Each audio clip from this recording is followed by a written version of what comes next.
ठीक, अब सुनो ध्यान से, ये दो रिएक्शन हो गए हैं, इनका सारा कंसेप्ट हो गया है, जितना बताए हैं उतने कंसेप्ट में बोर्ड के सारे क्वेश्चन लग जाते हैं। ठीक, अब आ जाते हैं सब्स्टिट्यूशन रिएक्शन में। सब्स्टिट्यूशन रिएक्शन यानी कि प्रतिस्थापन अभिक्रियाएं दो तरह की होती हैं, एक नाभिक स्नेही न्यूक्लियोफिलिक सब्स्टिट्यूशन और एक इलेक्ट्रॉन स्नेही इलेक्ट्रोफिलिक सब्स्टिट्यूशन। दो तरह की अभिक्रियाएं होती हैं, दोनों अभिक्रियाएं देख लेते हैं। ठीक है, न्यूक्लियोफिलिक सब्स्टिट्यूशन क्या होता है वो बता देंगे, उसको डिटेल में हम मंडे को ही बताएंगे। ठीक है, बाकी इलेक्ट्रोफिलिक बता देंगे। सब्स्टिट्यूशन जो न्यूक्लियोफिलिक होता है, न्यूक्लियोफिलिक का मतलब हो गया तुम्हारा कि जैसे CH3 CH2 Cl, यह है क्लोरोइथेन। ठीक, यहां पर कोई न्यूक्लियोफाइल आता है, न्यूक्लियोफाइल का मतलब क्या हुआ, ये OH माइनस है। मान लो ये कोई न्यूक्लियोफाइल है, न्यूक्लियोफाइल का मतलब क्या होता है, हमने बताया था न्यूक्लियोफाइल का मतलब होता है जिसके ऊपर नेगेटिव चार्ज हो। बोलो हाँ कि ना। न्यूक्लियोफाइल का मतलब क्या होता है, जिसके ऊपर negative charge. All negatively charged species are nucleophile, या फिर जिनके पास लोन पेयर ऑफ इलेक्ट्रॉन हो। ऐसे न्यूट्रल स्पीसीज को भी न्यूक्लियोफाइल कहते हैं, जिसके पास एक्स्ट्रा इलेक्ट्रॉन हो, माने जिसके पास इलेक्ट्रॉन ज्यादा हो, अगर वो न्यूट्रल है तो, या फिर नेगेटिव चार्ज हो। नेगेटिव चार्ज का मतलब ज्यादा इलेक्ट्रॉन तो हो ही गया, मतलब इलेक्ट्रॉन अगर ज्यादा है, चाहे उसके ऊपर नेगेटिव चार्ज है चाहे वो न्यूट्रल रहे। ठीक है, उसको क्या बोलते हैं, न्यूक्लियोफाइल। न्यूक्लियस लविंग, न्यूक्लियस पर कौन सा चार्ज होता है, पॉजिटिव चार्ज। बहुत अच्छे, प्लस नहीं बोले, अच्छा किए। न्यूक्लियस पर कौन सा चार्ज होता है, पॉजिटिव चार्ज होता है। तो पॉजिटिव चार्ज को लव करने वाला कौन होगा, उसके पास जाने वाला कौन होगा, नेगेटिव चार्ज। तो न्यूक्लियोफाइल मतलब न्यूक्लियस लविंग, मतलब जिसके ऊपर नेगेटिव चार्ज हो। ठीक, ये आया, ये आएगा, इस क्लोरीन को हटाएगा भाई, ये स्ट्रॉन्ग न्यूक्लियोफाइल है भाई। एक मजबूत आदमी आएगा, यहाँ आदमी 3 आदमी बैठे हैं। ठीक, उसके बाद आगे बाबू हमारे, क्या नाम है तुम्हारा, सचिन। सचिन बहुत ताकतवर आदमी, बहुत मजबूत आदमी है। ठीक है, बहुत लंबे चौड़े हैं, मस्कुलर हैं। ठीक, वो आए, वो इनको हटाए और आकर के यहाँ पर बैठ गए। अगर वो स्ट्रांग है तभी ऐसा कर सकते हैं, अगर वो मरियल मुर्दैल मच्छर जैसे, मच्छरदानी डंडे जैसे रहेंगे तब वो नहीं हटा पाएंगे इसको। कमजोर रहेंगे तो नहीं हटा पाएंगे, लेकिन वो तो मजबूत आदमी हैं। ठीक, तो आएंगे, इनको हटा देंगे तो क्या बनेगा, CH3 CH2 OH, और इसको हटा दिया बाहर। ये हो गया न्यूक्लियोफिलिक सब्स्टिट्यूशन रिएक्शन। कोई समस्या। ठीक, अब यहां पर है हेलोएरिन।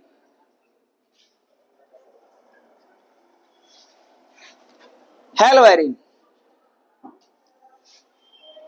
दो तीन चीजें हैं। पहली चीज तो यह है कि ये न्यूक्लियोफिलिक सब्स्टिट्यूशन रिएक्शन नहीं देते। फिर हम कारण पढ़ेंगे कि ऐसा क्यों होता है, क्यों ये न्यूक्लियोफिलिक सब्स्टिट्यूशन रिएक्शन नहीं देते हैं। फिर हम लोग पढ़ेंगे कि ये न्यूक्लियोफिलिक सब्स्टिट्यूशन रिएक्शन देते हैं। फिर हम लोग ये पढ़ेंगे कि ये न्यूक्लियोफिलिक सब्स्टिट्यूशन कब देते हैं। बात समझ आ रही कि नहीं। This is the beauty of chemistry. इसमें हम लोग पढ़ते हैं ये चीज कि ऐसा नहीं होता है, लेकिन इस केस में ऐसा हो जाता है। बात समझ आ रही कि नहीं। तो सबसे पहले तो पहली चीज जो है वो पढ़ लें कि हाँ, थॉमसन ने एटॉमिक मॉडल दिया। फिर रदरफोर्ड आए, बोले नहीं तुम्हारा गलत है, मेरा सही है। फिर रदरफोर्ड का एटॉमिक मॉडल हाँ बहुत अच्छा है। फिर नील्स बोल रहा है नहीं नहीं तुम्हारा गलत है, ये एटॉमिक मॉडल सही है। तो वही चीज यहां पर भी हुआ। क्या हुआ बोलो, खाली है बोलो, कितना खाली, मतलब किस टाइप। नहीं तब थोड़ी देर बात करेंगे। सुधीर मिलेगा तो उसको मेरे पास भेज देना। सुधीर कुमार बैठा है, कह दो दुखी ना हो, आ जाएंगे। घूम रहा है तो कह दो रात खाएगा, कह दो क्लास में जाके बैठे।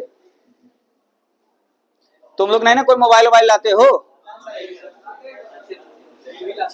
नहीं नहीं नहीं नहीं, कोई नहीं लाता है, कोई नहीं लाता है, नहीं लाते ना। कौन सी क्लास है ये, 12th बायो। अच्छा ठीक, कोई मोबाइल नहीं लाता, बहुत अच्छी क्लास है।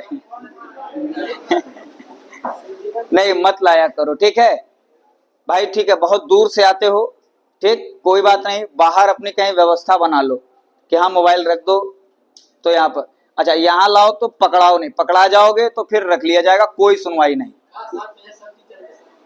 क्या चीज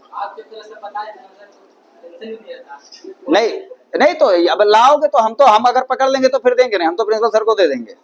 जो चीज ऑन कैमरा बोल रहे हैं, अगर मना किया गया है तो उसमें आपको लॉजिक नहीं खोजना होता है, ठीक है।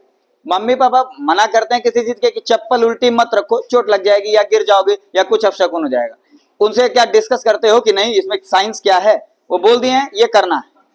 कोहड़ा कहीं फुलाया रहता है, कहते हैं उंगली ना दिखाओ मुरझा जाएगा, ठीक। क्या इसके पीछे कोई साइंस है? पर उन्होंने बोल दिया है तो करना है। बृहस्पतिवार को बाल ना बनवाओ, बोल दिए हैं करना है। तो इसमें मना कर दिया गया है, तो उसमें लॉजिक नहीं कि क्यों ऐसा, क्यों मेरी अधिकार हनन हो रहा है। नहीं, मना किया गया, यहाँ पर आते हैं उनके सानिध्य में है, उन्होंने बोल दिया है नहीं लाना है, नहीं लाना है, बात खत्म, ठीक है। विद्यालय कैंपस में नहीं लाना, विद्यालय के बाहर जो जानू में जाओ, तुमको क्या मतलब है, ठीक है। सवाल ये उठता है कि हेलोएरिन्स do not give nucleophilic substitution reaction. हेलोएरिन्स nucleophilic substitution reaction नहीं देते हैं। क्यों नहीं देते हैं, इसके पीछे का कारण देखते हैं। पहले न्यूक्लियोफिलिक सब्स्टिट्यूशन समझ में आ रहा है ना, मतलब ये कार्बन और हेलोजन बॉन्ड टूटना। यहां पर कार्बन और हेलोजन का बॉन्ड टूट जाता है, बेंजीन के साथ जो हेलोजन का बॉन्ड है वो आसानी से नहीं टूट पाता है, ठीक है। क्यों नहीं टूट पाता है, इसके पीछे कई सारे रीजन है। इसके पीछे मेनली हम लोग 3 रीजन पढ़ेंगे। ये है रीजन 1 और ये है रीजन 2 और ये है रीजन 3। पढ़ के नहीं आया लग रहा है आज। तीनों रीजन सामने लिख दिए गए, ठीक है। अब देखते हैं तीनों रीजन क्या क्या है। पहला रीजन तो है इस कार्बन की हाइब्रिड स्टेट बताओ। sp3 sp3 हाइब्रिड स्टेट है। इसका मतलब क्या हुआ, इसमें s का परसेंटेज कितना होगा, s का परसेंटेज कितना होगा। टोटल कितनी ऑर्बिटल्स हैं, 4 हैं। कितनी s हैं, कितनी p हैं, तो s का परसेंटेज इसमें कितना कंट्रीब्यूट हुआ है, 25%, 25% हुआ है। 25%, इस परसेंटेज को कहा जाता है एस कैरेक्टर। क्या कहते हैं, एस कैरेक्टर। इसको क्या कहते हैं, एस कैरेक्टर। और एस कैरेक्टर को ही एक और नाम दे देते हैं हम लोग, कह देते हैं कि यही एस कैरेक्टर ही क्या होता है, इलेक्ट्रोनेगेटिव कैरेक्टर। क्या होता है, इलेक्ट्रोनेगेटिव कैरेक्टर, जिसमें एस कैरेक्टर जितना ज्यादा होगा वो उतना ही ज्यादा इलेक्ट्रोनेगेटिव होगा। ये बात समझ में आ रही है कि नहीं। अब इलेक्ट्रोनेगेटिव का मतलब क्या हो गया, विद्युत ऋणात्मकता, वही चीज होती है उसकी हिंदी, विद्युत ऋणात्मकता। अच्छा, विद्युत ऋणात्मकता का मतलब क्या होता है कि इलेक्ट्रॉन पेयर को अपनी तरफ खींचना। कौन से इलेक्ट्रॉन पेयर को, साझे इलेक्ट्रॉन पेयर को अपनी तरफ खींचना। बात समझ में आ रही कि नहीं। जितना ज्यादा एस का परसेंटेज उतनी ज्यादा विद्युत ऋणात्मकता, जिसका भी हाइब्रिड स्टेट निकाल रहा हूं, ठीक है। अभी छोटा सा एग्जांपल लेते हैं यहां किनारे, CH, इसमें S की हाइब्रिड स्टेट क्या है, sp। S का परसेंटेज कितना, 50% मैक्सिमम, सबसे ज्यादा, यानी कि ये कार्बन सबसे ज्यादा इलेक्ट्रोनेगेटिव हो जाएगा, सबसे ज्यादा इलेक्ट्रोनेगेटिव हो जाएगा कि नहीं। अब ये कार्बन ज्यादा इलेक्ट्रोनेगेटिव हो जाएगा, इसका मतलब इसके ऊपर पार्शियल नेगेटिव चार्ज आएगा, इतनी ज्यादा इलेक्ट्रोनेगेटिविटी इसके अंदर आ जाती है। और इस पर क्या आ जाएगा, पार्शियल पॉजिटिव चार्ज आ जाता है, बहुत कम, बहुत कम। लेकिन फिर भी इतना रहता है कि अगर हम इसका सोडियम मेटल के साथ अभिक्रिया करा दे, लड़की बात नहीं भाई, आगे बैठ के बात करें। ट्रिपल एच को जानती हो, कितने लोग जानते हैं ट्रिपल एच,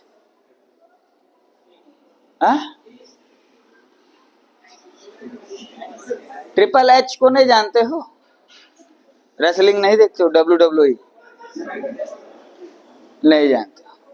कुर्सी से मारता है वो, ठीक है, कुर्सी चला चला के मारता है। तो कुर्सी तुम्हारे सामने है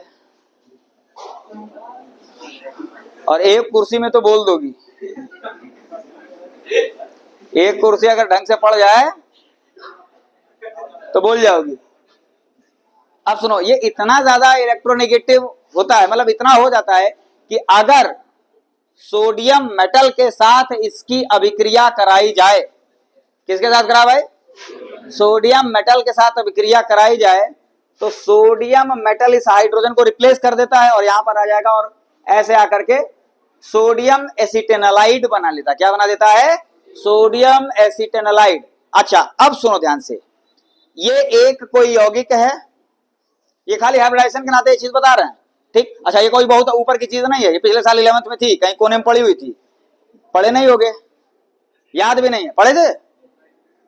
एनसीईआरटी में दिया कोने में एकदम कोपचे में छोटा सा इनके बराबर, ठीक है ना, ये तो खैर लंबे चौड़े इनके बराबर छोटा सा 100 ग्राम का दिया है, लेकिन ये चीज जानना जरूरी था इतना। अब कोई एक यौगिक है जिसने किसी धातु के साथ अभिक्रिया की और हाइड्रोजन बाहर निकाला, तो उस यौगिक को क्या कहते हैं?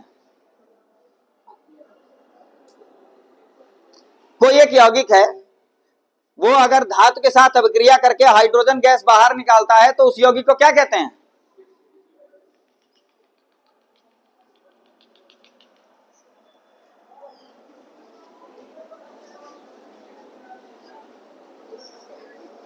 एक बार और पूछें, धातु किनके साथ अभिक्रिया करके हाइड्रोजन गैस बाहर निकालता है? एसिड के साथ।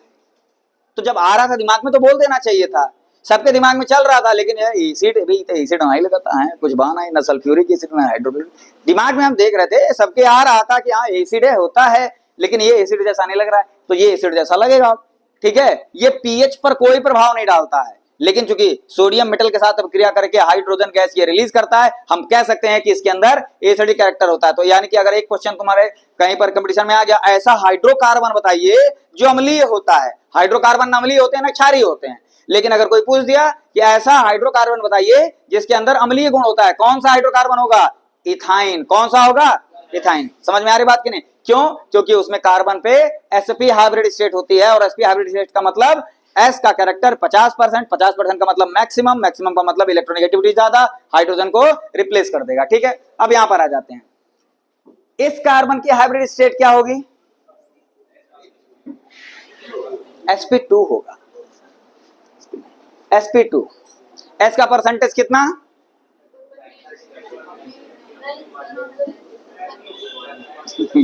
33, 32 कौन हिसाब से यार, 33% बोलो।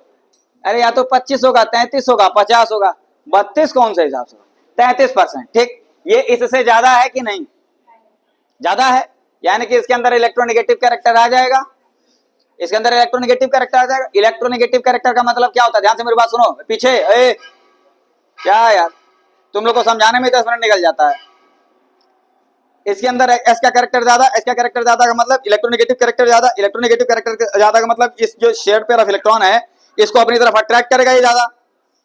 जब इसको अपनी तरफ अट्रैक्ट करेगा ज्यादा तो बॉन्ड लेंथ कम होगी या बॉन्ड लेंथ ज्यादा हो जाएगी?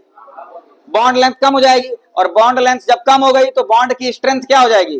ज्यादा हो जाएगी। बॉन्ड स्ट्रेंथ ज्यादा है कि बॉन्ड मजबूत, मजबूत हो गया तो तोड़ना हो गया मुश्किल, मुश्किल हो गया तो वही तो कारण पूछ रहा है, काहे मुश्किल होता है, ठीक है, वही तो पूछा जा रहा है कि इसको तोड़ना क्यों मुश्किल होता है। अब समझ में आ गया क्यों मुश्किल होता है? क्योंकि बॉन्ड लेंथ कम हो जाती है। पता चल गया ना क्यों कम हो जाती है?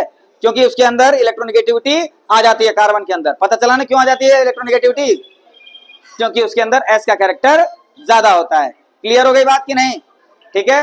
बाकी इसका एक रिजोनेटिंग स्ट्रक्चर पढ़ के आना, एक और कारण है, तब हम उससे समझाएंगे। पार्शियल डबल बॉन्ड कैरेक्टर आ जाता है इसके अंदर। रिजोनेटिंग स्ट्रक्चर इसका पढ़ के आना सब लोग, ठीक।